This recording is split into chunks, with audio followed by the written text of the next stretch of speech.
தமிழன் தொலைக்காட்சி நேயர்களுக்கு வணக்கம். பாரத் இந்து முன்னணியின் மாநில தலைவர் திருமிகு ஆர்டி பிரபு அவர்கள் நமது அரங்கிற்கு வருகை தந்திருக்கிறார். அவரோடு பேசுவோம். வணக்கம். வணக்கம். வணக்கம் சார். பாரத் இந்து முன்னணி இந்த அமைப்பு எப்போது தொடங்கப்பட்டது? இதனுடைய கொள்கைகள் எதற்காக தொடங்கப்பட்டது? 1997ஆம் ஆண்டு என்னுடைய குருநாதர் சசிகுமார்ஜி அவர் தலைமையில் இயங்கப்பட்டது. அவருக்கு பிறகு நாங்கள் பிரிவினை ஏற்பட்டு நாங்கள் தனியாக இயங்கிட்டு இருக்கோம். இந்து முன்னணியில் ஃபஸ்ட்டு எல்லோரும் ஒற்றுமையாக இருந்தாங்க. பிறகு அங்கே இருந்த பிரச்சனைகள் காரணமாக தனித்து நாங்கள் தனியாக செயல்பட்டு இருக்கோம். முழுமையாக பார்த்திங்கன்னா இந்துத்துவ சேவை மட்டுமல்ல, பொதுமக்களுக்கு உண்டான சேவைகள் தான் அதிகமாக நாங்கள் ஈடுபடுறோம். ஏன்னா மதம் சார்ந்த விஷயங்கள், கோவில்கள் புனரமைப்பது, ஆலய திருப்பணிகள், பொதுமக்களுக்கு ஆமாம், அந்த மாதிரி விஷயங்கள்லாம் பண்ணுறதை விட நாங்கள் மக்களுடைய சேவைகள் தான் அதிகமாக எங்களுடைய பணிகளாக வந்திருக்கு. மழைக்காலங்களில், கொரோனா காலங்கள்லாம் பார்த்திங்கன்னா அந்த 3 வருஷமும் இலவசமாக மக்கள் ஏழை எளியவர்கள் உணவு போடுறது, இந்த மாதிரி விஷயங்கள் சமூக பணிகள் அதிகமாக நாங்கள் இருப்போம். அது மட்டுமல்ல, இந்து மதத்துக்கு எதிராக யார் தவறான பதிவுகள் செய்திருந்தாலும் அவங்களுக்கு எதிராக ஜனநாயக ரீதியில் எங்களோட போராட்டங்கள் நிச்சயமாக முன்னெடுப்போம். நாங்கள் ஜனநாயக ரீதியில் எங்களோட போராட்டம் முன்னெடுப்போம், வன்முறை அல்ல. இப்போ நீங்கள் பேசும்போது எங்கள் குருநாதர் சசிகுமார் ஜி அப்படின்னீங்க. ஏன் அந்த ஜி எல்லாரும் சேர்த்துக்கிறீங்க? அதற்கு காரணம் இல்லை, அது மரியாதைக்கு உண்டான வார்த்தைன்றதுனால அது ஜியை நாங்கள் சேர்த்துக்கிறோம். இல்லை, பொதுவாக வெளியில் சொல்லுவாங்க. ஆனால் தமிழர்களை பொறுத்த வரைக்கும் தாய்மொழி பற்றுன்றது கொஞ்சம் தூக்கலாகவே இருக்கும். நிச்சயமாக. அப்படி அந்த ஜீன்ற போது அது ஒரு வேறுபடுத்தி காமிக்கிறது மாதிரி. நாங்கள் அப்போதுலேருந்து பார்த்தீங்கன்னு சொன்னால் ஆர்எஸ்எஸ்ல சங்கத்து காலத்தில் அப்படி இருந்து பழக்கப்பட்டுருலாம். எல்லாருமே நாங்கள் மரியாதையாக ஜீன்னு சொல்லி தான் எல்லாரையும் கூப்பிடுவோம். இப்போ தமிழில் மரியாதைக்குரிய சொற்கள் இல்லைன்னு நினைக்கிறீங்களா? நிச்சயமாக இருக்குது. ஐயா இருக்குது, எவ்வளோ இருக்குங்க. நிச்சயமாக இருக்குது. அதில் தமிழ் தாங்க நம்ம உலகத்துக்கே வழிகாட்டி மொழி தமிழ் மொழி தான். அது எந்தவித மாற்று கருத்தும் கிடையாது. இப்போ நீங்கள் இதுக்கு பேர் வச்சுருக்கீங்க பாரத் இந்து முன்னணி. இது பொதுமக்களிடத்தில் உங்களை கொஞ்சம் வேறுபடுத்தி காமிக்கிற மாதிரி இல்லையா? அப்போ இந்து மக்கள் கொஞ்சம் விரும்புவாங்க, சிலர் விரும்பாமல் இருக்கலாம். ஆனால் மற்ற மக்கள்கிட்ட இருந்து அந்த பெயர் கொஞ்சம் மாறுபாடாக இருக்கே அப்படின்னு உங்களை அணுகாமல் உங்களை வேறு மாதிரி பார்க்குறதான சூழ்நிலை, அந்த மாதிரி ஒரு சூழ்நிலை இப்போ வரைக்கும் எங்களுக்கு வந்ததில்லை. மக்களுக்கான பிரச்சனைகள் நாங்கள் அதிகமாக முன்னெடுத்து நாங்கள் செயல்பட்டு இருக்கோம். பட்டா கேட்டு நிறைய இடங்களில் நாங்கள் போராட்டம் எடுத்துருக்கோம். அப்புறம் பார்த்திங்கன்னா முதியோர் பென்ஷன்லாம் சில பேருக்கு கிடைக்கிறதில்ல. அதாவது எப்படி கேட்டிங்கன்னா, ஏழை எளியவர்கள் ரொம்ப வயசாகிட்டு வச்சுக்கோங்களேன், அவங்களுக்கு பசங்க இருக்காங்க, இவங்களையா நாங்கள் தரணும்னு சொல்கிறாங்க இல்லைங்களா? அந்த மாதிரி விஷயங்கள்லாம் நாங்கள் முன்னெடுத்துல நாங்கள் எங்கள் போராட்ட காலத்தில் தான் முன்னெடுத்துருக்கோம். அதனால் மக்கள் மத்தியில் பேருன்றது முக்கியம் இல்லை, செயல் தான் முக்கியம். புரியுதுங்களா? அதாவது ஒரு பேர் ஒருத்தர் முன்னிலைப்படுத்துமா என்பதை விட இவரோட செயல் அது சரியான முறையில் இருக்கா, நேர்மையாக இருக்கா, அதுதான் எல்லோரும் பார்ப்பாங்க. ஆனால் நீங்கள் மதம் கடந்து, சமயம் கடந்து எல்லா மக்களோடவும் உறவாக இருக்கீங்க. நிச்சயமாக. அரசியலை பொறுத்த வரைக்கும் பாரதிய ஜனதா கட்சி அதற்கு ஆதரவாக செயல்படுவதுண்டா? இல்லை, நிச்சயமாக பாரதிய ஜனதா கட்சிக்கு தான் நாங்கள் ஆதரவாக செயல்படுவோம். அது எந்தவித மாற்று கருத்தும் அல்ல.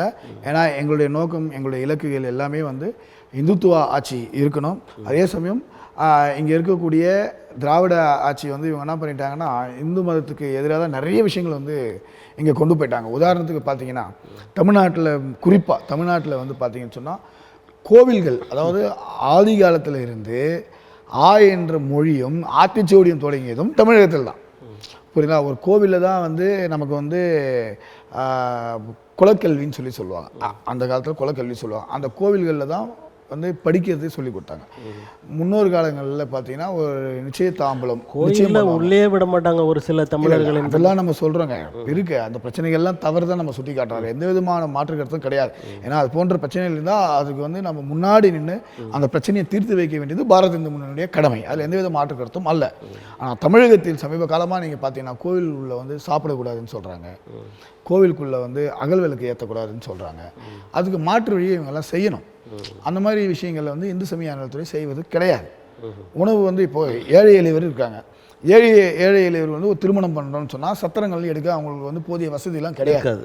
ஒரு கோவிலுக்குள்ளே நம்ம ஒரு 10,000 ரூபாயில் ஐயர், அப்புறம் ஐயரோ இல்லை சிவாச்சாரியார்களோ அவங்கள வைத்து ஒரு நம்ம நடத்த முடியும், எளிமையான முறையில் பண்ண முடியும். அப்போது ஒரு ஹோட்டலுக்கு போகணும்னு சொன்னால் இன்றைக்கி ஹோட்டலில் 150 ரூபா ஒரு டிஃபன் சாதாரணமாகவே சொல்கிறோம். அல்லது ரொம்ப ரொம்ப கம்மியாக பார்த்தீங்கன்னா கூட 80 ரூபா அந்த மாதிரிலாம் இருக்குது.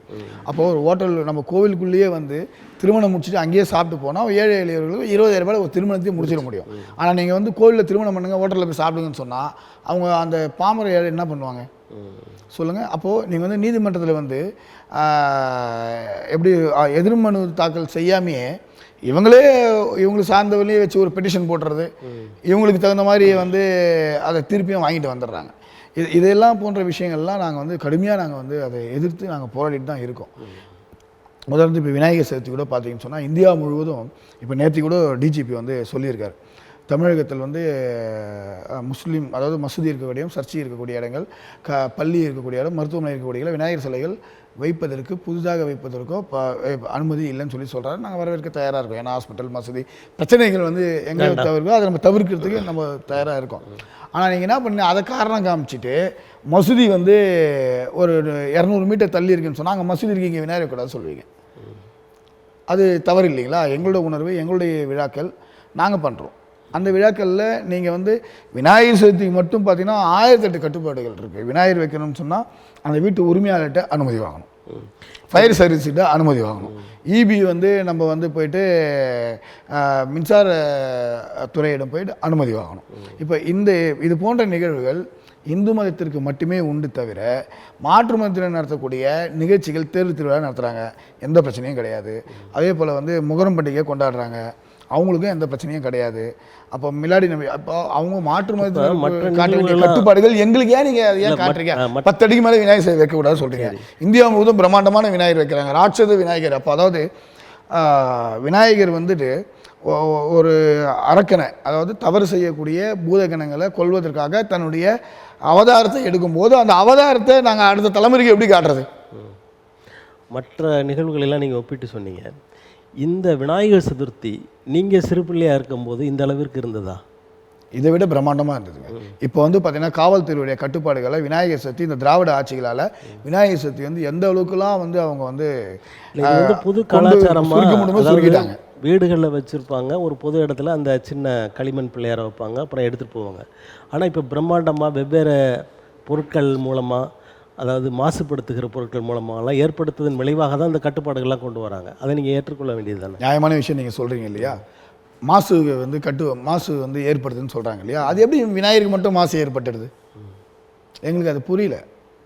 கடலில் போயிட்டு பிஓபியில் செஞ்ச ஒரு விநாயகர் திருமணியை கரைக்கிறேன்னு சொன்னால் அந்த மீன்லாம் செத்துருங்களா? எங்கே ஒன்று காட்ட சொல்லுங்கள் பார்ப்போம். எங்களை அதுமாதிரி சம்பவமே கிடையாதுங்க. கூவம் எங்கெங்கே போய் கலக்குது? கூவம் எங்கே போய் கலக்குது? எனக்கு தெரியல ஐயா. இப்போ நீ கேட்டீங்க மாசுபடுதுன்னு சொல்லி, மாசு கட்டுப்பட்டு வரத்தி நாங்கள் கண்டிக்கிறோம். ஏன்னு கேட்டிங்கன்னா கூவம் கலக்கிற இடம் கடல் தானே. இல்லை, தொடக்கத்தில் அந்த களிமண் மட்டும்தான் ஒவ்வொரு வீட்லேயும் ஒரு சின்ன சின்ன உருவங்கள் பண்ணுவாங்க. ஆமாங்க, அதுதானே இருந்தது. அதாவது ஏரி குட்டைகள் இந்த இடத்துல கரைக்கூடாது சொல்கிறீங்க, அது நியாயம் இருக்குது. கடலில் போய் பிஓபி கரைக்கூடாது சொன்னால் அது எந்த வகையில் நியாயம் இருக்குது சொல்லுங்கள்? விலைவாசி கம்மியாக வந்து நம்ம விநாயகரை எடுத்துக்கலாம், புரியுதுங்களா? அங்கே போய் நீங்கள் வந்து கூவம் கலக்கிற இடமும் கடல் தான். அதே போல் விமானத்துடைய கழிப்பிடங்களும் கடல் தான். அணு உலைகளுடைய கழிவுகளும் கடலில் தான் போகுது. இதெல்லாம் ஏற்படாத பாதிப்பு ஆண்டுக்கு ஒரு முறை விநாயகருக்கு ஏற்பட்டு விடும். அணு உலைக்கெல்லாம் நீங்கள் எதிர்ப்பு காட்டாத நீங்கள் விநாயகருக்கு மாத்திரம் எதிர்ப்பு காட்டுறீங்க. அணு உலைனால நிறைய நாட்டுக்கு வந்து சார் எல்லாமே தேவை தான் சார். நீங்கள் அணு உலைன்னு சொல்கிறீங்க, கதிர்வீச்சுகள் வந்து இப்போ நம்ம பேசுகிறோம், செல்ஃபோன் கதிர்வீச்சு இல்லைங்களா? அதை எதிர்ப்பு தெரிவிக்க முடியுமா? இதெல்லாம் குருவியெல்லாம் சேர்த்து குருவியே இல்லை. பயன்பாடுகள் இது வேறு. அந்த பயன்பாடு வந்து வெளிநாடுகளால் வெளியேற்றப்பட்ட, இன்னும் கேட்டால் கோளாறு அந்த சுரங்கங்கள் சும்மா இருக்குது, அதில் கொண்டு இந்த கழிவுகள்லாம் கொட்டலான்னு சொல்லி முதல்ல ஒப்பந்தம் பண்ணி அதையும் விட்டுட்டு இப்போ அங்கேயே கூடங்குளத்திலே பண்ணுறாங்க. இந்த மாதிரி செயல்பாடுகள்லாம் நீங்கள் இறங்கி ஏதாவது சார் கூடங்குளத்தில் பண்ணுறாங்க தான். இங்கே அணு உலைகள் வந்து புதுமையாக வந்து கூடங்குளத்தில் கொண்டு வரலை, கல்பாக்கத்தில் இருக்குங்களா?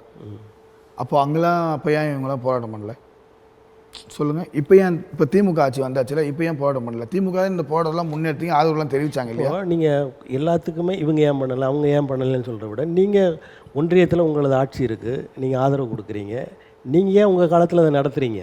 இல்லை சார், தேவை தானே, நாட்டோட வளர்ச்சிக்கு எல்லாமே தேவை தானே. கட்ட வண்டியில் போய் நண்டு போயிருந்தோம், கட்ட வண்டியில் போனோம், மாட்டு வண்டியில் போனோம், இன்றைக்கி பைக்கில் போகிறோம், பொல்யூஷன் பாதிக்கப்படுது, வேணான்னு தவிர்த்துட முடியுமா?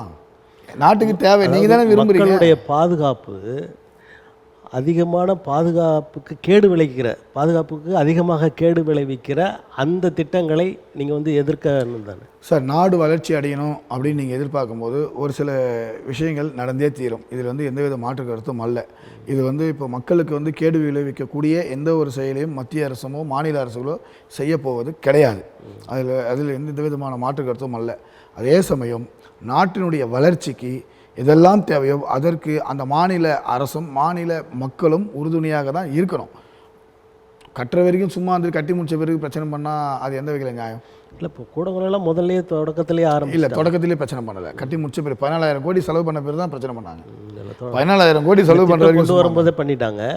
இப்போ நீங்கள் அடுத்ததுக்கு, அதாவது பாரதிய ஜனதாவும் திராவிட முன்னேற்ற கழகமும் ஒரு சேர்ந்து செயல்படக்கூடிய ஒரு தருணத்தை நோக்கி சென்று கொண்டிருக்கின்றன என்று நேற்றிலிருந்து பேசுகிறார்கள். இல்லை, அப்படி சொல்கிறாங்க. அது எந்த அளவுக்கு உண்மைன்றது அதை போக போக தான் நமக்கு தெரிய வரும். ஏற்கனவே வந்து பிஜேபி திமுகவும் இங்கே கூட்டணியெல்லாம் இருந்திருக்காங்க. அதனால் அப்படி அப்படி ஒரு சூழ்நிலை ஏற்பட்டால் ஆச்சரியப்படுவதற்கும் இல்லை. ஆச்சரியப்படுவதற்கு இல்லை. அப்படியும் அவன் திமுகவும் பிஜேபியும் கூட்டணியில் இருந்தால் கூட எங்களுடைய கொள்கைகளுக்கு எதிராக இருக்கக்கூடிய செயல்களை திமுகவும் செய்தாலும் நாங்கள் கண்டிக்க தான் செய்வோம். அதாவது நிதிஷ்குமார் அவர்களும் சந்திரபாபு நாயுடு அவர்களும் இடப்புறம் வலப்புறமாக இருந்து தாங்கி கொண்டிருக்கிறார்கள் பாரதிய ஜனதா கட்சி. இருவரில் ஒருவர் அல்லது இருவருமோ விலகி கொண்டால் ஒரு நம்பகத்தன்மை உடைய ஒரு கட்சியின் ஆதரவு வேண்டும் என்ற நிலையில் கமுக்கமாக ரகசியமாக திமுகவுடன் பேச்சுவார்த்தை நடத்தி அதன் மூலம் செயல்பட துடிக்கிறது பாரதிய ஜனதா அப்படின்ற ஒரு செய்தி வருது.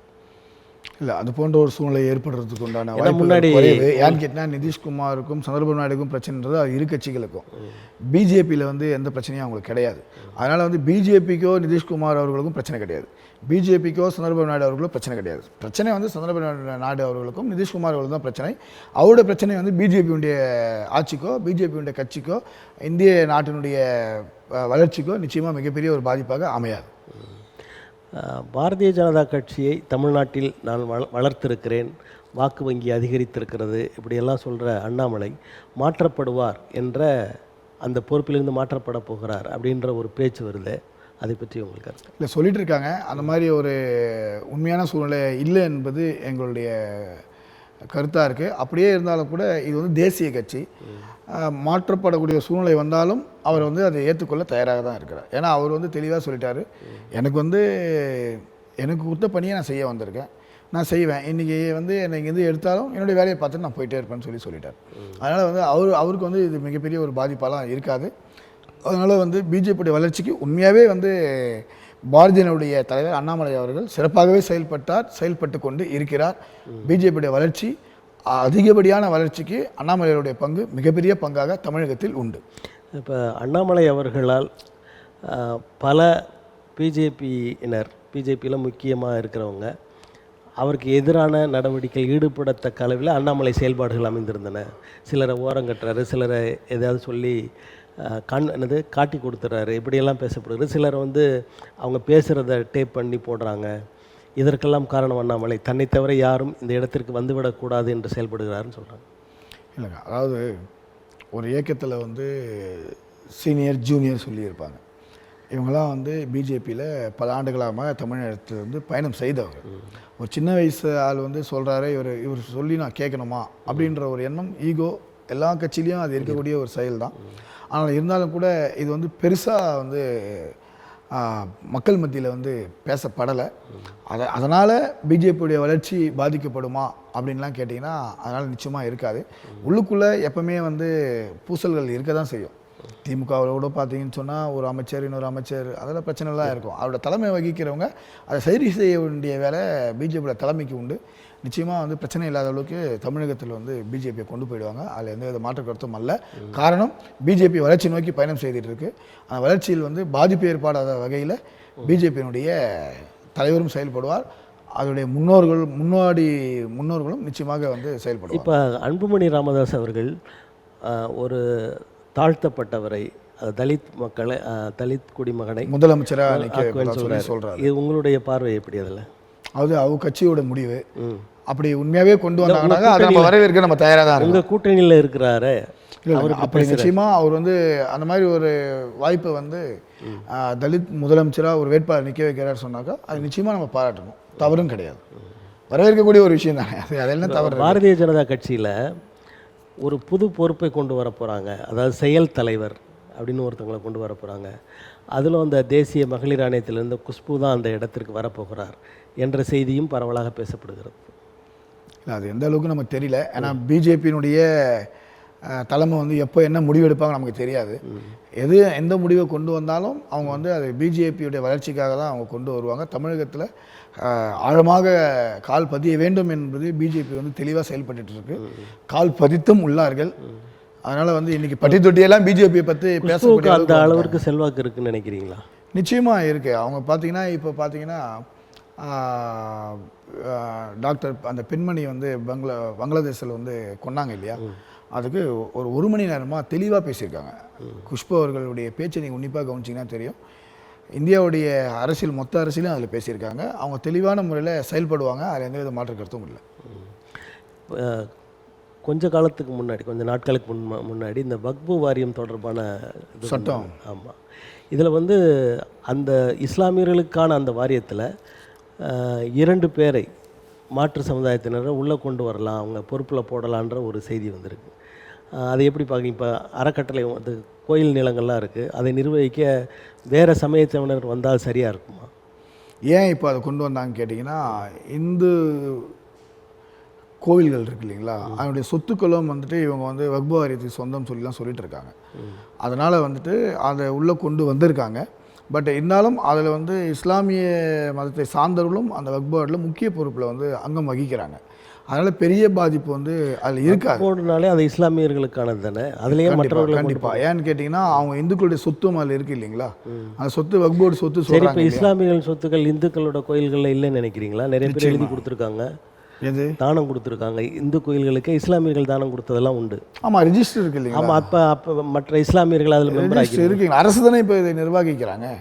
இப்போ இந்து சமய அறநிலையத்தில் மாத்திரம் இந்துக்களை போடுறீங்க. அதாவது இந்து சமய அறநிலையத்துறை தான் இந்துக்களுடைய சொத்தை, இந்து ஆலயங்களை பராமரிக்கிறாங்க, பாதுகாத்துட்டு இருக்காங்க. ஓகேங்களா. இப்போ வந்து அதே போன்று தான் வக்பு வாரிய சொத்தை அரசு வந்து நீங்கள் வந்து சப்மிட் பண்ணுங்கன்னு சொல்லி சொல்கிறாங்க. அந்த சட்டத்தை உள்ளே கொண்டு வந்திருக்காங்க. காரணம், நீங்கள் திருச்செந்தூர் உரையில் பார்த்தீங்கன்னு சொன்னால் 2.80 ஏக்கர் நிலத்தை அவர் ரிஜிஸ்டர் பண்ணலான்னு சொல்லிட்டு போனால் மொத்தமே வந்து வக்பு வாரியத்தோட சொத்து. நீங்கள் போய்ட்டு உங்கள் அந்த பகுதியினுடைய ஜமாத்தில் போய் கைது வாங்கிட்டு வாங்கன்னு சொல்கிறாங்க. அப்போ அது எந்த வகையில் நியாயம் நீங்கள் நினைக்கிறீங்க? அது ரிஜிஸ்டர் ஆஃபீஸுன்னு தனியாக இருக்குது. அப்போ வக்பு வாரியத்துக்கு வந்து நீங்கள் போய் ஜமாத்தில் போயிட்டு கைது வாங்கிட்டு வாங்க, நோ அப்ஜெக்ஷன் லெட்டர் வாங்கிட்டு வாங்க, அப்போ தான் நான் வந்து ரிஜிஸ்டர் பண்ணுவேன்னு சொன்னால் இது எந்த வகையில் நியாயம்? சரி, இது யாரோட சொத்தை யார் ரிஜிஸ்டர் பண்ணுறது? இது உங்கள் வாதம். இதை தான் வந்து இது உங்கள் வாதம். பல 100 ஆண்டுகளாக பாபர் மசூதியாக இருந்த அந்த இடத்த எப்படி இந்துக்கள் இடம் சொல்ல முடியாது, உங்கள் பூர்வீக இடம்னு சொல்கிறாங்க, சொல்லி தானே அதை கட்டினாங்க. அது மாதிரி இவங்களோட இடமா இருந்திருக்கலாம்ல. அதில் ஒரு அதாவது உங்களுக்கு மட்டும் அது சரின்னு சொல்லும்போது அவங்களுக்கு சரியாக இருக்குது. இப்போ நம்ம டிபேட் ஆரம்பிக்கும் போதே நம்ம சொன்னோம் இல்லைங்களா, உலகத்தையே வழிகாட்டிய மொழி தமிழ் மொழி, அதில் எந்தவித மாற்று கருத்தும் இல்லை. தமிழ் மொழின்றது இந்த திராவிட அரசியல் கட்சியால் தமிழ் மொழின்னு சொல்லி சொன்னாங்க. தமிழ் மொழின்னு சொல்லி சொல்கிறேன். நாங்கள் என்ன நினைக்கிறோன்னா, தமிழ்ன்றது, தமிழை வந்து வெளில கொண்டு வந்தது யார் கேட்டிங்கன்னா அகத்தியர் தான் வந்து கொண்டு வந்தார். அது பொதிகை மொழியில் தமிழ் வந்து இப்போ பிறந்த இடம்னு சொல்லிட்டு இன்றைக்கும் வந்து அகத்திய மாமுனிகளால் கொண்டு வரப்பட்ட மொழி. அகத்தியர் வந்து ஈஸ்வரனுடைய இல்லை, நான் சொல்லிடுறேன். அகத்தியருக்கு முன்னாடி தமிழ் இல்லைன்னு நினைக்கிறீங்களா? இல்லை, நான் சொல்லிடுறேன், நான் சொல்லி முடிச்சிடறேன். அதாவது சொல்கிறோம் நம்ம, அப்போது பலாயிரம் ஆண்டுகளுக்கு முன்பாக இந்த நிலங்கள் வந்து இந்து ஆலயங்களால் பாதுகாக்கப்பட்டு வருகின்ற ஒரு நிலம். அதாவது இஸ்லாமிய முகலாய பேரரசு படையெடுப்பால் இந்த இடங்கள் வந்து ஒவ்வொரு படையெடுப்புக்கு சொல்லி சொத்துன்னு சொல்றாங்க. இப்போ கீழடியில் புதைப்பொருள் அதெல்லாம் பார்த்து தொல்பொருள் ஆராய்ச்சி நடந்ததில்ல, அதில் 2000 ஆண்டுகளுக்கு முன்பதாக உள்ளது. அதில் எந்த அடையாளமும் இல்லையே, இந்துக்களுக்கான அடையாளம் எதுவும். தமிழர்களுக்கு உண்டான அடையாளம் இருக்குங்களா? தமிழர் வந்து தமிழர் தான். இது வந்து தனியாக தமிழ் இந்து ஒன்றும் இல்லை. அது மாத்திரம் நீங்கள் இந்துவும் தமிழும் ஒன்று தான்.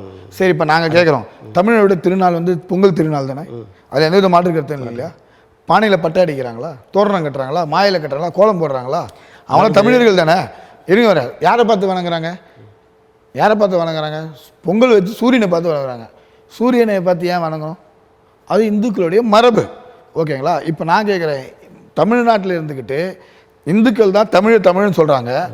இந்த உருது பேசக்கூடிய இஸ்லாமியர்களோ கிறிஸ்தவர்களோ தமிழர்னு சொல்லி தன்னை எதையாவது ஒரு இடத்துல அவங்கள வந்து அடையாளப்படுத்தியிருக்காங்களா? எத்தனையோ பேர் கிடையாது. அவங்கெல்லாம் வந்து ஜமாத்தோட அவங்க சேர்க்கறது கூட கிடையாது. இருக்குங்க, உள்ள ஜமாத்துலேயே அவங்களுக்கு பிரச்சனைகள் இருக்குது. அதாவது பிரச்சனைகள் உண்டு. காகிதமில்லை தொடங்கி இப்போ தேவனைய பாவாணர்லேருந்து எல்லா சமயத்தவர்களும் தமிழுக்கு முக்கியத்துவம் கொடுத்துருக்காங்க. தமிழர்கள்ன்றத அரசியலுக்காக முக்கியத்துவம் கொடுக்குறாங்க சார், உணர்வுக்காக முக்கியத்துவம். நீங்கள் சொல்கிறதெல்லாம் தமிழுக்காக, அவங்க சொல்கிறதெல்லாம் தமிழுக்கு இல்லை, அது சாதிக்க மத. தமிழும் இந்துவும் ஒன்று நாங்கள் சொல்கிறோம், இந்துவும் தமிழும் ஒன்று. நீங்கள் தான் திராவிட தான் வந்து தமிழை பிரித்தாங்க. எப்படி திருவள்ளுவர் வந்து பட்டரிச்சி விபூதி பூஜை காவி வேஷ்டி கட்டியிருந்தாரோ, அவரை வந்து நீங்கள் ஓவியம் ஒன்று மூலிமா நீங்கள் வந்து வெள்ளை வேஷ்டி அடித்து விபூதியெலாம் எடுத்து விட்டீங்க பாருங்கள். அந்த மாதிரி இந்துவை வந்து தமிழ் என்ற போர்வையில் இந்து மதத்தை நீங்கள் வந்து மொத்தமாக இல்லைன்னு சொல்லி சொல்கிறீங்க. நேற்றுக்கு பார்த்தீங்கன்னா இந்த நாணய வெளியீட்டு விழாவில் திருவள்ளுவருடைய குழந்தைகள்லாம் வந்து திருவள்ளுவர் உடை அணிந்துட்டு இருந்தாங்க. சரிங்களா? அதில் பார்த்தீங்கன்னா வெள்ளை உடை அணிந்தாங்க. ஆனால் மாற்றம் என்னன்னு கேட்டிங்கன்னா, அந்த குழந்தைகளுடைய நெத்தியில் எல்லா நெத்தியிலையும் உடம்புலையும் பட்டை அடித்து இருந்தது. இதுக்கு என்ன சொல்லுவீங்க? அதை இப்போ 2 பேரும் திமுகவும் பாரதிய ஜனதா ஒன்று சேருது போல. அப்போ திமுக கொள்கையை வித்துட்டாங்கன்னு சொல்லுவீங்களா? திராவிட கொள்கை மறந்துட்டாங்கன்னு சொல்லுவீங்க? தானே தெரியும். எனக்கு தெரியாதுங்க, அதுதான் உண்மை. அப்போ அவங்க மாறிட்டாங்களா? இந்து மதத்துடைய கொள்கையை ஏற்றுட்டாங்களா? அதாவதுங்க, எந்த மதமாக இருந்தாலும் சரி, இந்து மதம் நிச்சயமாக இங்கே வந்தவரை பட்டை அடித்தல் இந்தியாவில் கூட சரி எல்லாரையும் வந்தவரை வாழ வச்சுட்டு தான் இருக்காங்க. பங்களாதேஷில் பார்த்தீங்கன்னா நடக்கக்கூடிய பிரச்சனைகளுக்கு அங்கே இருக்கக்கூடிய ஷேக் ஹசீனா அந்த அம்மையார் 58 நாடுகள் இஸ்லாமிய நாடுகள் இருக்குது.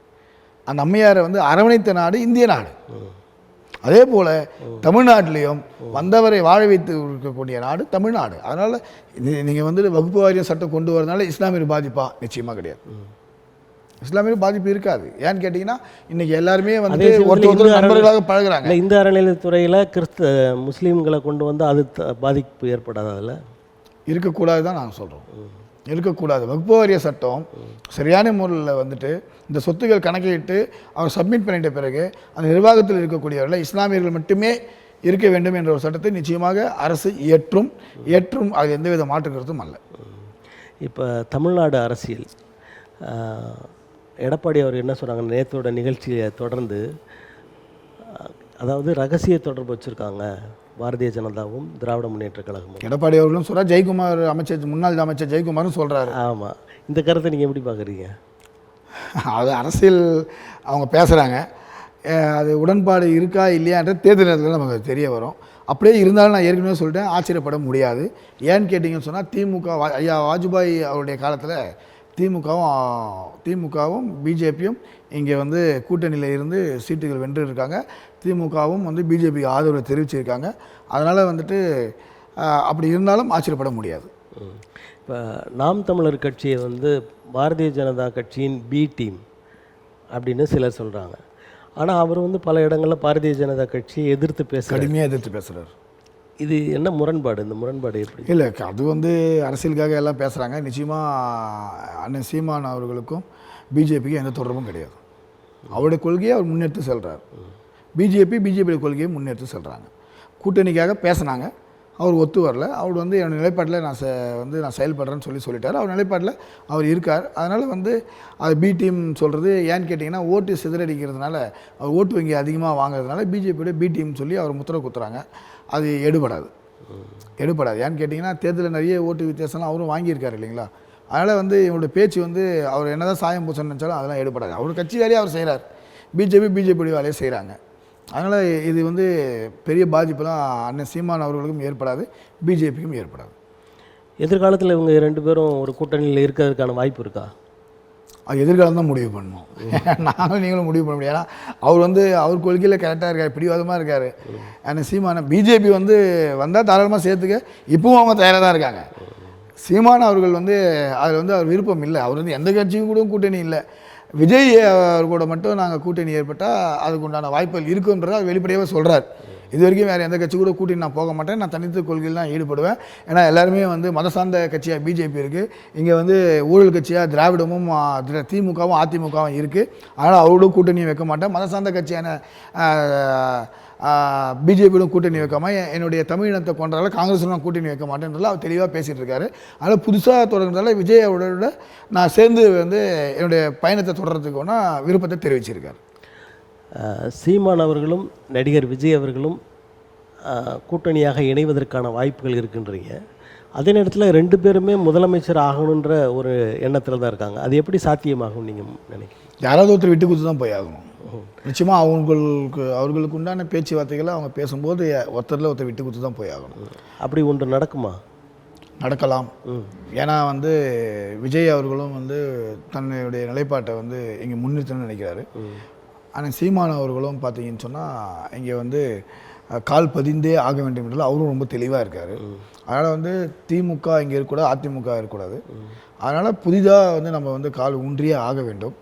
அப்போது இவங்க உண்டான பேச்சுவார்த்தைகள் அது எந்த அளவுக்கு போகுன்றது நமக்கு தெரியாது. இப்போ விஜயோட கொள்கை வெளிப்பாடுகள், அவர் பேச்சுக்கள் இதெல்லாம் ரொம்ப அரசியலை வந்து இதுதான் அப்படின்னு சொல்லலை. அவரோட அரசியல் அந்த நிலையில் இருக்கு, அழுத்தமாக சொல்லலை. ஆனால் சீமான் வந்து நான் தனித்து தான் நிற்பேன், முதலமைச்சர் ஆவேன் அப்படின்னு சொல்லிட்டு இருக்கிறவர் எப்படி அவரோட இணக்கமாக போவார்? அது காலம்தான் முடிவு பண்ணணும். ஏன்னா கேட்டிங்கன்னா அது போக போக தான் நமக்கு அது தெரிய வரும். ஏன்னா இப்போ நீங்கள் சொன்ன மாதிரி விஜய் அவர்கள் வந்து இன்னும் தெளிவாக சொல்லிட்டு இருக்காரே தவிர அழுத்தமான முடிவுகள் வந்து இன்னும் எடுத்த மாதிரி நமக்கு தெரியல. ஏன்னா அரசியல் கட்சிக்காக தான் இப்போ அவர் வந்து அங்கங்கே போயிட்டு நான் சேவை செய்கிற மாதிரிலாம் ஒரு ஃபோட்டோஸ்லாம் எடுத்து போட்டுட்ருக்காரு. புரியுதா? இதுக்கு முன்னாடிலாம் நடிகர் விஜயகாந்த் அவர்களை போன்றெல்லாம் சேவை செய்து அரசியலுக்கு வரல. இவர் அரசியல் வந்து தான் இவர் சேவை செஞ்சிட்ருக்கார். புரியுதுங்களா? அதனால் சீமான் அவர்கள்லாம் பார்த்தீங்கன்னா தொடர்ந்து வந்து பல போராட்டங்களை முன்னெடுத்திருக்காரு, காலத்தில் நின்று இருக்காரு. ஆகையால் அது அவங்க இருவர்களும் அது பேசி எடுக்க வேண்டிய ஒரு முடிவு. ஏன்னா அதெல்லாம் பெருசாக நம்ம கருத்துலாம் சொல்லலாம் முடியாது.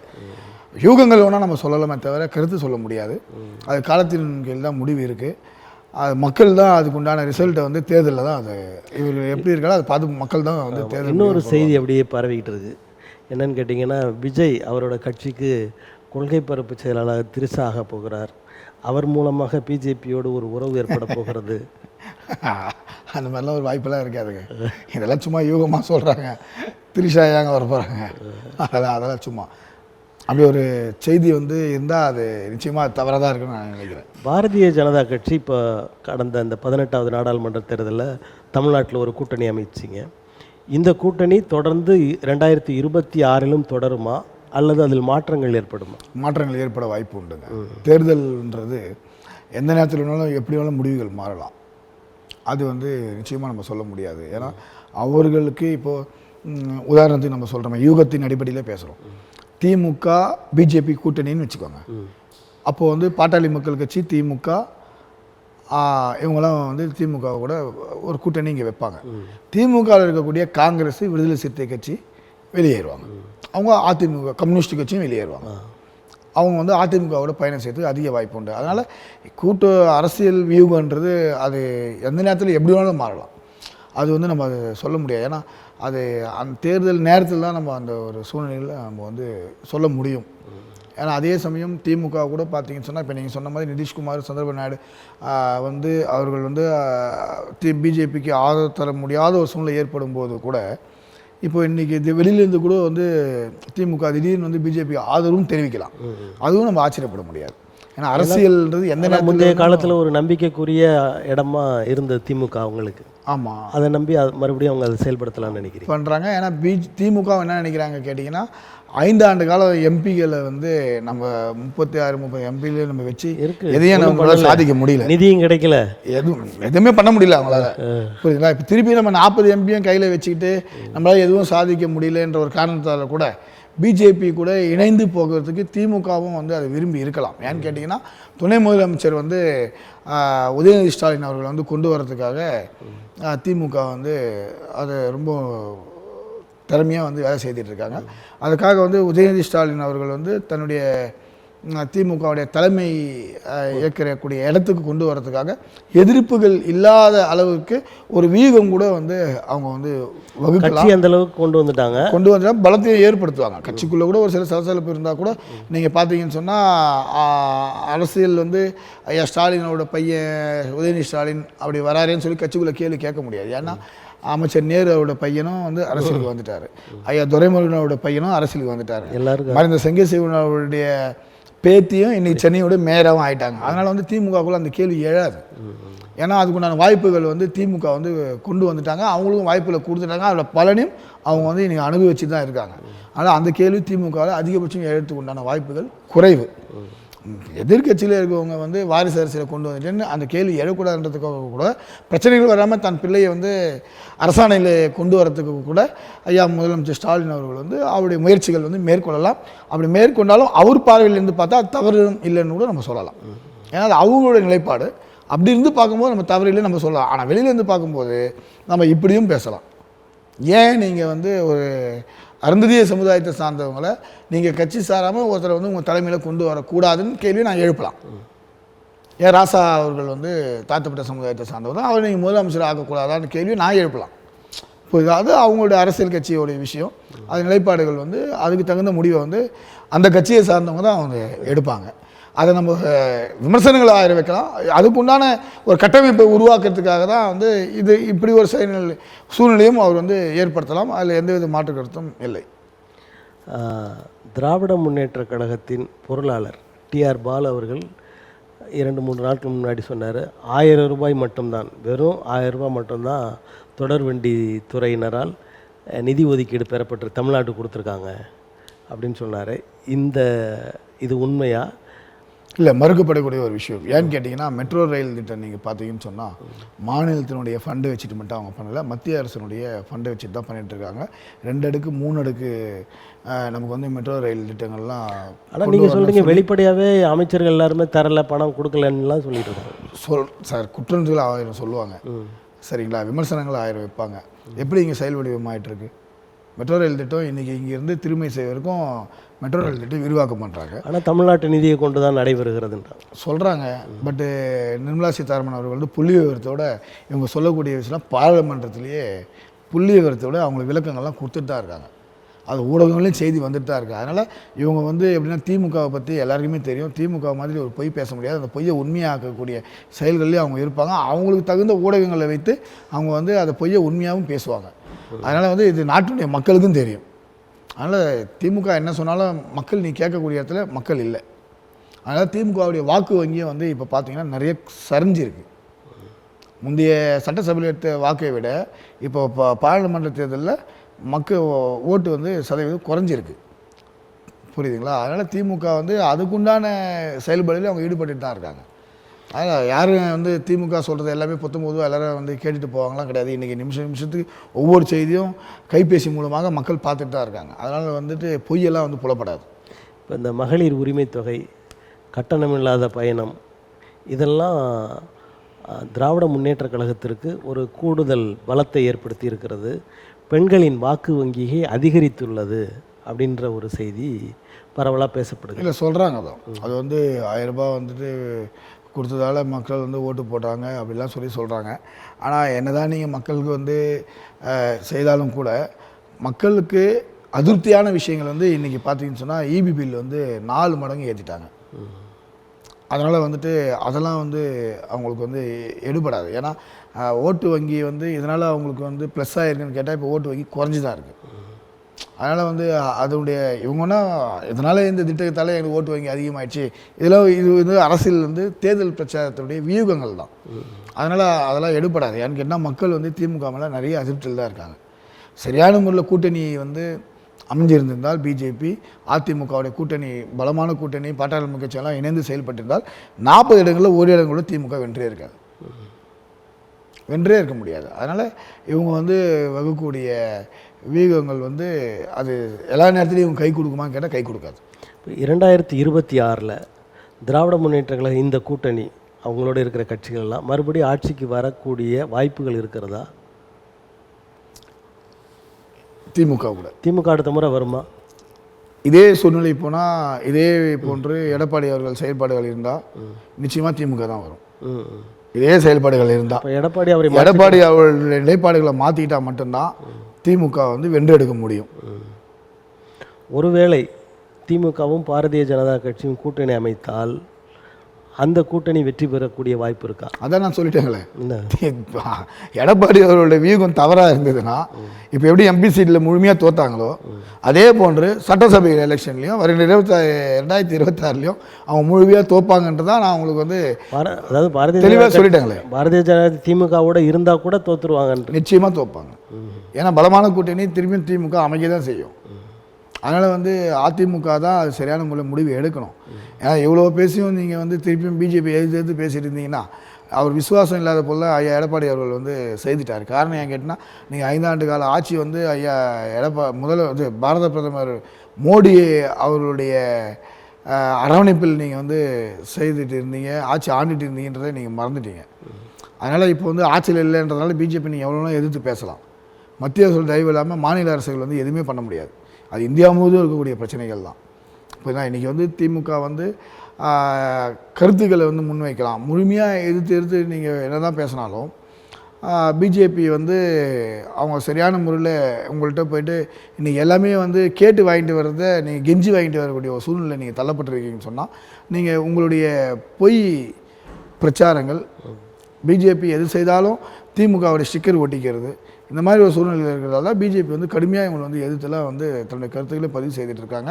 இவருடைய கருத்துக்களும் தமிழ்நாட்டுக்கு எவ்வளோ நன்மைகள் பிஜேபி செய்தாலும் செய்யவில்லை என்று திமுக அரசாங்கமும் குறை சொல்லிட்டு இருக்காங்க. அதனால் வந்துட்டு இன்றைக்கி பெரிய அளவில் வந்து திமுக செயலால் பிஜேபியோட வந்து மிகப்பெரிய பாதிப்பாக ஏற்படவே படாது. ஏன்னு கேட்டிங்கன்னா இந்த பாராளுமன்ற தேர்தலில் 49,883,000 ஓட்டு வங்கிகளை வந்து 50 லட்சம் ஓட்டு கிட்டத்தட்ட 50 லட்சம் ஓட்டுகளை பிஜேபி வாங்கியிருக்குன்னு சொன்னால் அது எவ்வளோ பெரிய பலம் பிஜேபிக்கு சொல்லுங்கள். அப்போ திமுகவுடைய பிரச்சாரங்கள் அடிபட்டு போயிருக்கு இல்லைங்களா?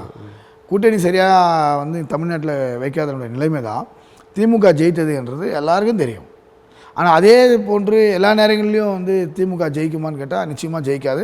அதுக்கு உண்டான காரணத்தையும் நான் வந்து உங்கள்கிட்ட சூட்சமாக நாங்கள் சொல்லிட்டோம். எடப்பாடி அவர்களுடைய நிலைப்பாடுகளை வந்து அவர் மாற்றிக்கவில்லை என்று சொன்னால் நிச்சயமாக திமுக தான் ஜெயிக்கும்.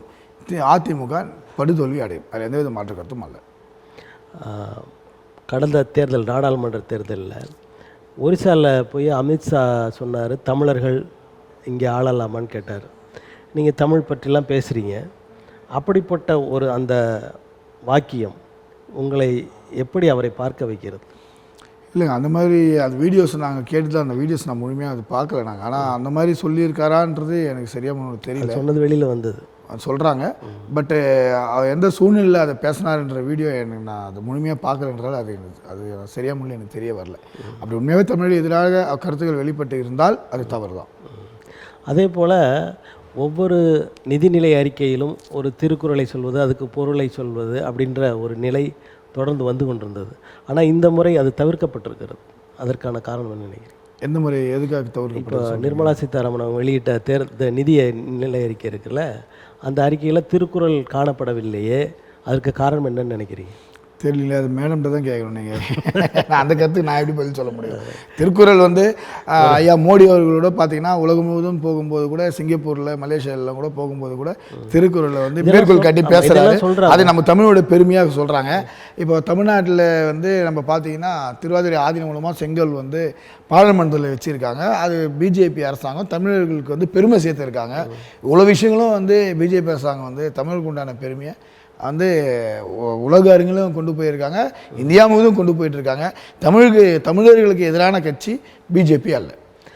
திருக்குறளை இந்த அளவிற்கு வெளிநாடுகளிலும் கூட சொல்லக்கூடிய நரேந்திர தாமோதரதாஸ் அவர்கள் ஏன் இந்த திருக்குறளை ஒரு தேசிய மொழியாக, ஏன்னா ஒப்பற்ற ஒரு மறை அப்படின்னு தான் சொல்கிறாங்க, பொதுமறை அப்படின்னு தான் சொல்கிறாங்க, தேசிய நூலாக ஏன் அவர் அறிவிக்கக்கூடாது? நிச்சயமாக பிஜேபி வருங்காலத்தில் அது போன்று அறிவிக்கக்கூடிய அறிக்கைகள் வரும். தமிழகத்தில் பிஜேபி ஆட்சி பிடிக்கும்போது தேசிய மொழியாக திருக்குறளை கொண்டு வருவார்கள், எந்தவித மாற்று. அதாவது ஒன்றியத்தில் அவங்க ஆட்சி கடந்த 10 ஆண்டு காலம், இப்போ 5 ஆண்டு காலம், இதெல்லாம் விட்டுட்டு தமிழ்நாட்டில் வந்தால் மட்டும்தான் அது செய்யணுன்றது என்ன நியாயம்? ஆமாம், தமிழ்நாட்டில் முதலமைச்சராக பிஜேபி வந்து என்றைக்கு உட்காடுறாங்களோ அவங்க அழுத்தம் கொடுத்து அங்கே செய்ய வைப்பாங்க. அப்போ அவங்களுக்கு உண்மையாக திருக்குறள் மேலே பற்று இல்லைன்னு? நிச்சயமாக பற்று இருக்குது. பற்று இருக்கிறதுனால தான் ஐயா மோடி அவர்கள் வந்து எங்கே போனாலும் அவர் வந்து திருக்குறளை பற்றி தன்னுடைய கருத்துக்களையும் குறளையும் சொல்லிட்டு கருத்துக்களையும் சொல்லிட்டு இருக்கார். புரியுதுங்களா? அதனால் வந்து திருக்குறளில் வந்து யாராலையும் வந்து அழிக்க முடியாத ஒரு விஷயம். ஏன்னா அது வந்து ரத்தத்தோடு வந்து அது ஊறி இருக்குது, ஒவ்வொருத்தர் மனதிலையும் ஊறி இருக்குது. ஒவ்வொரு பிரச்சனைகள்லையும் ஒவ்வொரு சூழ்நிலைகள்லையும் திருக்குறள் வந்து மேற்கோள் காட்டி பேசக்கூடிய அளவிற்கு ஐயா திருவள்ளுவர் வந்து அந்த நூலை அப்போவே எழுதி வச்சிருக்காருன்னா அவர் எவ்வளோ பெரிய ஞானியாக இருந்தால் அந்த நூல் எழுதப்பட்டிருக்கும் சொல்லுங்க பார்க்கலாம். அவர் மறைந்தும் இன்னைக்கு திருக்குறளை பற்றி பேசுறோம்னு சொன்னால் அதில் எவ்வளோ உண்மைகள் இருக்குன்றதை நாடு அறியும், நாட்டு மக்கள் அறிவாளர் ஐயா பாரத மோடி அவர்களும் அறிவார்கள். நீங்கள் சொன்னதை போன்று திருக்குறளும் அரியானத்தில் ஏற்றப்படும், எந்த விதமான மாற்று கருத்தும் இல்லை. அதற்குண்டான நேரங்கள் வரும், நிச்சயமாக அமையும். இப்போ நீங்கள் எல்லாம் சொல்லுங்க, திருக்குறள் எல்லாருக்குமே தெரியும், எல்லாருடைய கருத்தும் ஒரே மாதிரி கதை, உலக பொதுமறை. ஆனால் அந்த தேர்தலுக்கு பிறகு அதை பற்றி பிரதமர் கூட பேசுவதில்லை. இல்லை நீங்கள் சொல்கிறீங்க, பட் இப்போது வந்து பார்த்தீங்கன்னு சொன்னால் நிறைய அந்த கூட்டணிக்குள்ளே வந்து ஒரு சில பேச்சுவார்த்தைகள் அதெல்லாம் இருக்குது இல்லைங்களா? அதனால் அவருடைய கவனங்கள் சிதறல்கள் இருக்க தான் செய்யும். நிச்சயமாக வந்து திருக்குறளை புறக்கணிக்க வேண்டும் என்ற எண்ணம் ஐயா பாரத பிரதமர் மோடி அவர்களுக்கு இருக்காது. இப்போ நீங்கள் தொடங்கியிருக்கிறாரு ஆட்சின்றதுனால சில குழப்பங்கள் உள்ளே இருக்குன்னு சொல்கிறீங்க. இந்த 2 பேரோட தயவோடு இந்த 5 ஆண்டுகளை அவர் நிறைவு குழப்பங்கள் இருக்குன்னு நான் சொல்ல, தெளிவான முறையில் தான் ஆட்சி அமைச்சிருக்காங்க. சரி சரி, புரியுதுங்களா? தெளிவான முறையில் ஆட்சி அமைச்சிருக்காங்க. நிறைய திட்டங்கள்லாம் வகுக்க வேண்டியது இருக்குது. அதே சமயம் நாட்டிலேயும் நிறைய பிரச்சனைகள்லாம் வந்து முன்னெடுத்து பிஜேபி வந்து பார்த்தீங்கன்னா வயநாட்டில் பிரச்சனை ஆச்சு, ஐயா மோடி நேர்லேயே வந்துட்டாங்க. பங்களாதேஷில் பிரச்சனை இருக்குது, அந்த நாட்டினுடைய இங்கேயோ அது மாதிரி நிறைய பிரச்சனைகள் இருக்குது. வயநாட்டில் அதனால் வந்து அவர் ஃப்ரீயாக எங்கே போகிறாரோ, அதாவது மற்ற நாடுகளுக்கு போகும்போது அதை மேற்கோள் காட்டி பேசுகிறாரு. இன்னும் ஆட்சி பொறுப்பு ஏற்று, நீங்கள் சொன்னதை போல் ஆட்சி பொறுப்பு ஏற்று இவர் வந்து இன்னும் வெளிநாடுகளுக்கு வந்து சரியான முறையில் சுற்றுப்பயணங்கள் செய்யும்போது நிச்சயமாக வந்து பார்த்தீங்கன்னு சொன்னால் திருக்குறளை முன்னெடுப்பாங்க. தமிழர்களுக்கு உண்டான அங்கீகாரத்தை மத்திய அரசு கொடுத்துட்டு தான் இருக்காங்க. அது எந்த வித மாற்றமும் இல்லைங்க, அதெல்லாம் பண்ணுவாங்க. வரப்போகிற இப்போ இந்த புதுசாக அவங்க வந்து 3வது முறையாக பொறுப்பேற்றிருக்கிறாரு. இந்த 5 ஆண்டுகளை நிறைவு செய்து விடுவார் என்று நினைக்கிறேன். நிச்சயமாக 5 ஆண்டு ஆட்சியை வந்து நிறைவு செய்வாங்க. அடுத்த முறையும் பிஜேபி தான் ஆட்சி செய்யும், அது எந்த விதமான மாற்று கருத்தும் இல்லை. பிஜேபி நாட்டினுடைய வளர்ச்சி நோக்கி தான் வந்து கொண்டு போயிட்டுருக்காங்க. ஆனால் பிஜேபி வந்து பெண்களுக்கு 1000 ரூபாய் கொடுக்குது, அந்த வேலையெல்லாம் செய்யலை. நாட்டுடைய கட்டமைப்பு என்ன, அதுக்கு வந்து பொருளாதாரத்தை எப்படி மேம்படுத்துறது, தனிமனுடைய வளர்ச்சியை எப்படி கொண்டு போக வேண்டிய அந்த மாதிரி விஷயங்களை தான் பிஜேபி வந்து ஆழ்ந்து செயல்பட்டு இருக்காங்க. இலவசங்களை கொடுத்து இந்த திராவிட ஆட்சிகள் தான் வந்து மக்களை கெடுத்து வச்சுருக்காங்க. அதனால் வளர்ச்சி நோக்கி போகும்போது பாமர மக்களுக்கு வந்து பிஜேபி அரசாங்கம் வந்து நாட்டின் வளர்ச்சிக்கு எந்த அளவுக்கு செய்கிறாங்கன்றதெல்லாம் அதெல்லாம் தெரியாது. ஏன்னா இன்றைக்கும் மக்கள் வந்து அந்த அளவுக்கு விழிப்புணர்வோடு இல்லைன்றதுலாம் எங்களோட வருத்தங்கள்லேயும் ஒன்று. சரிங்களா? அதனால் பிஜேபி மிகப்பெரிய வளர்ச்சி நோக்கி கொண்டு போவாங்க, அது எந்தவித மாற்று கருத்தும் அல்ல. ஏன்னு கேட்டிங்கன்னா காங்கிரஸ் அரசாங்கம் 50 ஆண்டுகளுக்கு மேலாக 60 ஆண்டுகளுக்கு மேலாக ஆட்சி செய்ததுனால நாடு மிகப்பெரிய வளர்ச்சியை நோக்கி போகலை. அதனால் இப்போது வந்து ஐயா மோடி அவர்கள் வந்து நாட்டினுடைய வளர்ச்சியை வந்து எப்படியெல்லாம் கொண்டு போக முடியுமோ அந்த அளவுக்கு கொண்டு போயிட்டுருக்காரு. அதனால் வந்து அதுக்குண்டான போதிய நேரங்களும் காலங்களும் வந்து நமக்கு தேவைப்படுது.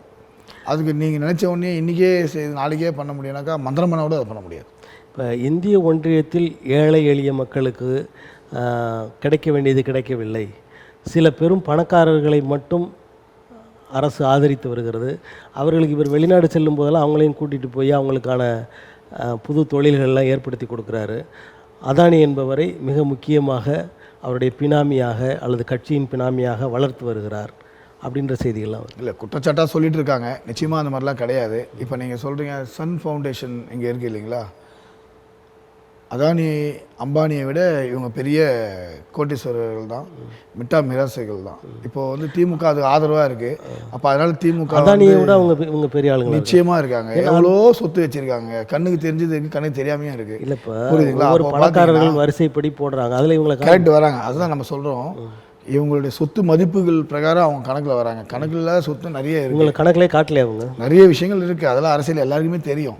அதனால் வந்து நம்ம வந்து குறை சொல்லணும், மத்திய அரசு ஐயா மோடி அவர்களை குறை சொல்லணும். எதை வச்சு குறை சொல்கிறது, எதையும் அவங்க வந்து ஊழலெலாம் காட்ட முடியலன்றதுனால அதானி அம்பானின்னு சொல்லி அவங்க குறை சொல்லிட்டு இருக்காங்க. இப்போ அதனால் வந்து இவங்களுக்கு வந்து பெரிய பாதிப்பெல்லாம் அதெல்லாம் ஏற்படுத்தாது.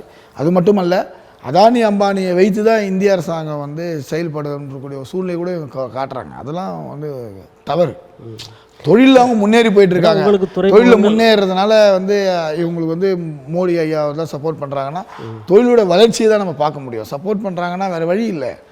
ஒரு தொழில் வந்து முன்னேற்றிட்டு போகிறாங்க, லட்சக்கணக்கில் வந்து அந்த தொழில் நிறுவனத்தில் பணிபுரிகிறாங்க. அந்த தொழிலில் அவங்க வந்து கவனம் செலுத்தி தொழிலை வளர்க்கும் போது அரசு அதுக்கு வந்து சப்போர்ட் பண்ணி தானே ஆகணும். சப்போர்ட் பண்ணுறதுனால பிஜேபி அரசாங்கம் வந்து அம்பானி அவர்களையோ அதானி அவர்களையோ வளர்த்து விடுறாங்கன்னு சொன்னால் அது தவறான குற்றச்சாட்டு. இப்போ பொதுத்துறையில் இருந்த துறைமுகங்கள் விமான நிலையங்கள்லாம் அதானி கைக்கு போகிறது என்று சொல்லும்போது அது வந்து பாரதிய ஜனதா கட்சி அரசு அவர்களுக்கு ஆதரவாக இருக்கிறது என்று தானே அர்த்தம்? அப்படி நம்ம சொல்லவே முடியாதுங்க. இப்போ நீங்கள் சொல்கிறீங்க சென்னை மாநகராட்சி திமுக வந்து அதிமுக ஆட்சி காலத்தில் எல்லாமே வந்து தனியார் மயமாக்கப்படுதுன்னு சொல்லிட்டு இருக்காங்க. இங்கே சென்னை மாநகராட்சி முழுவதுமே தனியார் மயமாக ஆக்கப்படுது. குறைஞ்சது 15 வருஷத்துக்கு மேலாக இந்த தொழிலாளர்கள் வந்து செயல்பட்டு இங்கே பணிபுரிஞ்சிட்டு வராங்க. இப்போவும் வந்து அவங்க என்ன கேட்குறாங்க கேட்டிங்கன்னா, எங்களை வந்து அரசாங்க பணியாளர்களாக சேர்த்துக்கன்னு சொல்லி பலகட்ட போராட்டங்களை திமுக ஆட்சி பொறுப்பேற்று செய்துட்டு வராங்க. ஏன் இவங்க வந்து பிஜேபி குறை சொல்லக்கூடிய இந்த திமுக அரசாங்கம் இங்கே தமிழ்நாட்டில் நீங்கள் ஆட்சி ஆள்றீங்க, உங்கள் அதிகாரத்துக்குள்ளே இருக்கக்கூடிய இந்த தொழிலாளர்களை 15 ஆண்டுகளாக ஒப்பந்த தொழிலாளராக பணிபுரிகின்ற இந்த சென்னை மாநகராட்சி தொழிலாளர்களை ஏன் நீங்கள் இது வரைக்கும் வந்து அரசு தொழிலாளர்களாக மாற்றலை? ஏன் அப்போ தனியார் தொழிலாக நீங்கள் வந்து தொழிலாளராக கொண்டு போயிட்டுருக்கீங்க?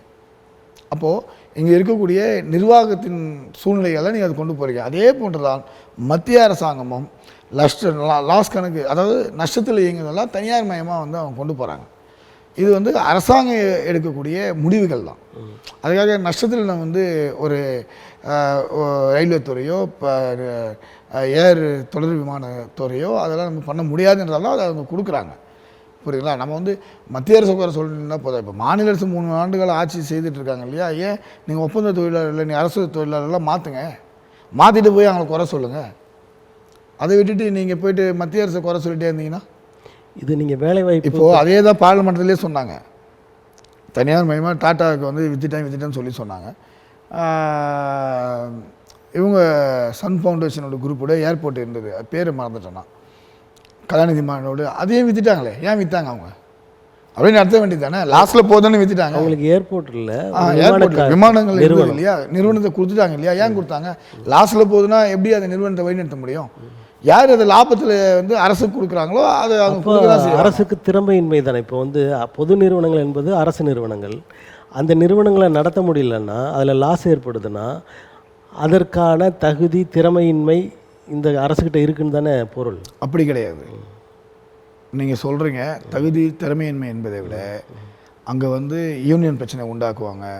அது மட்டுமல்ல, லாஸ் ரொம்ப வந்து இன்றைக்கி வந்து தனியார் எல்லாம் மக்களே என்ன தெரியும் நினைக்கிறாங்க, இந்த நாட்டையே அரசு இல்லை. அதுதாங்க சொல்ல வரேன். இப்போ என்ன நினைக்கிறாங்க கேட்டிங்கன்னா, மக்கள் என்ன நினைக்கிறாங்கன்னா, தனியார் ஹாஸ்பிட்டலில் தான் நிறைய பேர் போகிறான், கவர்மெண்ட் ஹாஸ்பிட்டலுக்கு போகிறது கிடையாது. தனியார் பஸ்ஸில் தான் நிறைய பேர் பயணம் செய்கிறாங்க, கவர்மெண்ட் ஹாஸ்பிட்டலுக்கு போகிறது கிடையாது. கவர்மெண்ட்டு பேருந்து அதே போன்று தான் தனியார் மயமாக்கப்பட்ட விமானத்தை தான் மக்கள் விரும்புகிறாங்க. அந்த மோகத்துக்கு போயிட்டாங்க. அரசு விமானங்களில் யாருன்னா சேஃப்டி இல்லை, அரசு விமானங்களில் சரியான முறையில் பராமரிப்பு இல்லைன்ற ஒரு சூழ்நிலைகளை மக்களே வந்து அதை கொண்டு போயிட்டாங்க. ஆனால் அரசாங்கம் என்ன நினைக்கிறாங்க கேட்டிங்கன்னா, பரவாயில்ல, அரசுக்கு வந்து வருமானத்தை ஈட்டக்கூடிய நிறுவனம் எது, லாபம் வந்து யார் தராங்களோ அவங்களுக்கு வந்து இந்த துறையை நாங்கள் வந்து கொடுக்குறோன்னு சொல்லி தான் அரசு வந்து அந்த முடிவை எடுத்துருக்காங்க. அதனால் அரசாங்கத்துக்கு வந்து நஷ்டம் கிடையாது. ஏன்னா அவங்க வந்து அந்த கான்ட்ராக்ட் பேசிக்கில் தான் வந்து எடுத்திருக்காங்க. அரசுக்கு வந்து அது லாபம் இருக்கிறதுனால தான் அந்த துறைக்கு வந்து அவங்க கொடுக்குறாங்க. தனியார் துறை நடத்த முடியும், அது வந்து லாபகரமாக நடத்த முடியும். அப்படின்ற நிலையில் ஒரு அரசு வந்து அதை நடத்த முடியலன்னா அது ஒரு கேவலம் இல்லையா அவங்களுக்கு? நிச்சயமாக வந்து அப்படி சொல்லவே முடியாது. ஏன்னு கேட்டிங்கன்னா, மக்களோட மோகம் அப்படி திரும்பிச்சு இல்லைங்களா? அது தகுந்த மாதிரி தான் அந்த அளவுக்கு மாற்றிக்கணும். அந்த அளவுக்கு நீங்கள் அந்த மெட்ரோ ரயில் வந்து யார் இயக்குறாங்க? மத்திய அரசு முழுமையாக ஏற்றுட்டு இருக்காங்க கிடையாது. நிறைய விஷயங்கள் உள்ளே பார்த்தீங்கன்னா ப்ரைவேட்டு தான். அதுக்காக வந்து மெட்ரோ ட்ரெயின் வந்து இயங்காமல் இருக்குங்களா? நல்ல முறையில் இயங்கிட்டு தான் இருக்குது. அதே போன்று தான் விமான நிலையங்களும் நல்ல முறையில் இயங்கும். அது எந்த விதமான பிரச்சனைகளும் ஏற்படாது. அதே போன்று நான் என்ன கேட்குறேன்னா, நான் திரும்பவும் சொல்கிறேன் பாருங்கள், இப்போ நல்ல கேள்வி கேட்டிங்க. பட் அது கேள்வியெல்லாம் நான் வந்து இன்னொரு கேள்வியும் மாநில அரசுக்கு நான் வைக்கிறேன். தமிழன் தொலைக்காட்சி மூலமாக தமிழகத்தில் தொடர்ந்து 15 ஆண்டுகளாக ஒப்பந்த தொழிலாக பணிபுரிகின்ற சென்னை மாநகராட்சி ஊழியர்களை நீங்கள் அரசு தொழிலாளர்களாக மாற்றுங்க அப்படின்னு சொல்லி பாரத் இந்து முன்னணி சார்பாக ஐயா முதல்வர் அவர்களுக்கு தமிழன் தொலைக்காட்சி வாயிலாக கோரிக்கையாக வைக்கிறோம். ஏன்னா அவங்க தொடர்ந்து ஒப்பந்த தொழிலாளர்களாக தான் இருக்காங்க. பலகட்ட போராட்டங்களை அதாவது அதிமுக ஆட்சிகளும் கொண்டு போனாங்க. இப்போது 2 மாதத்துக்கு கூட சென்னை மாநகராட்சி ரிப்பன் மாளிகையும் முற்றுகை போராட்டம் நடத்துகிறாங்க. அந்த ஒப்பந்த தொழிலாளர்களை நீங்கள் அரசு தொழிலாளர்களாக மாற்றி கொண்டு வந்துட்டு மத்திய அரசை நீங்கள் குறை சொல்லுங்கள். நன்றி. உங்களது கருத்துக்களை தமிழன் தொலைக்காட்சி வாயிலாக மக்களுக்கு தெரிவித்தமைக்காக எங்களுக்கு நன்றி. நேயர்களே, அடுத்த அரசியல் அரங்கம் நிகழ்வில் வேறொரு ஆளுமையுடன் சந்திப்போம். நன்றி, வணக்கம்.